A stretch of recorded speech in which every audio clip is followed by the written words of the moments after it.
नमस्कार. मी संतोष लीलाचंद त्रिवेदी काका, श्री स्वामी समर्थ. आज या ठिकाणी वास्तुशांती केलेली आहे आपण. तर या वास्तुशांतीचं जे काही महत्त्व आहे ते आपण सर्व तुम्हाला या ठिकाणी समजावून सांगत आहे. वास्तुशांतीमध्ये प्रथम या ठिकाणी सर्व ग्रहप्रवेश होऊन गंगापूजन आणि कुलदेवतेचं पूजन करून गृहप्रवेश केला जातो. त्यानंतर स्वस्तिवचन होतं. स्वस्तिवचन झाल्यानंतर ब्राह्मण पूजन होतं. ब्राह्मण पूजन झाल्यानंतर प्रथम या ठिकाणी रुद्र कलशाचं पूजन होतं. कलश पूजन केल्यानंतर प्रथम पूजन हे गणेशाचं होतं. हे गणेश पूजन प्रथम होतं. गणेश पूजन झाल्यानंतर गौरी पूजन होतं. गौरी पूजन झाल्यानंतर या ठिकाणी मंडल पूजनामध्ये नवग्रह मंडलाचं पूजन होतं. नवग्रह मंडल पूजन झाल्यानंतर या ठिकाणी सर्वत्र भद्रमंडल पूजन होतं. यामध्ये विविध प्रकारच्या देवतांचं आवाहन केलं जातं. यक्ष किन्नर भूत प्रेत सर्वांचं आवाहन यामध्ये केलं जातं. त्यानंतर हे वास्तुमंडल पूजन होतं. हे वास्तुमंडल आहे, या वास्तुमंडलाचं पूजन होतं. वास्तुमंडल पूजन झाल्यानंतर रुद्रपूजन या ठिकाणी केलं जातं.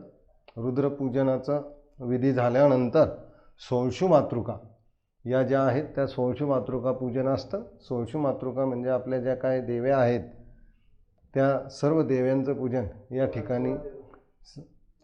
ठिकाणी 16 देव्यांचं पूजन केलं जातं. त्यानंतर कुलदेवतेचं पूजन होतं. कुलदेवता पूजन झाल्यानंतर या ठिकाणी हे जे आमचे यजमान आहेत हे स्वामी भक्त आणि पांडुरंग भक्त आहेत. तर त्यामुळे त्यांनी या ठिकाणी स्वामींची आणि पांडुरंगाची मूर्ती आणली होती. तर त्याचा या ठिकाणी दोन्ही मूर्तींचा अभिषेक या ठिकाणी करण्यात आला.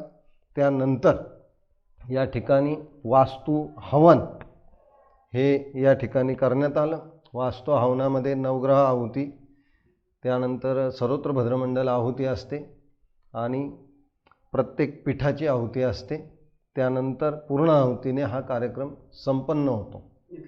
इथला याची फलश्रुती अशी आहे की या वास्तूमध्ये वास्तुशांती का करावी, तर वास्तुशांती करताना या ठिकाणी हे घर आपण बांधताना जे काय दृश्य अदृश्य असे जीव असतात त्या जीवांची या ठिकाणी बरीच हानी होते. तर त्या सर्व जीवांच्या शांतीसाठी आणि आपल्या जीवनातील सुखसमृद्धी शांतीसाठी कोणतीही नकारात्मकता या घरामध्ये येऊ नये, या घरामध्ये सुखसमृद्धी पुत्रपौत्र लाभ व्हावा यासाठी ही वास्तुशांती केली जाते. विशेष करून वास्तुशांतीचं महत्त्व जे आहे तर ते मी पहिलं सांगितलं त्याप्रमाणे का ह्या भूमीवरती ज्या भूमीवर आपण ही वास्तू बांधतो त्या भूमीवरती जे जीव जंतू जे काय पहिले राहत होते तर त्यांची जागा बदलली जाते. तर त्यांच्या शांतीसाठी ही वास्तुशांती केली जाते.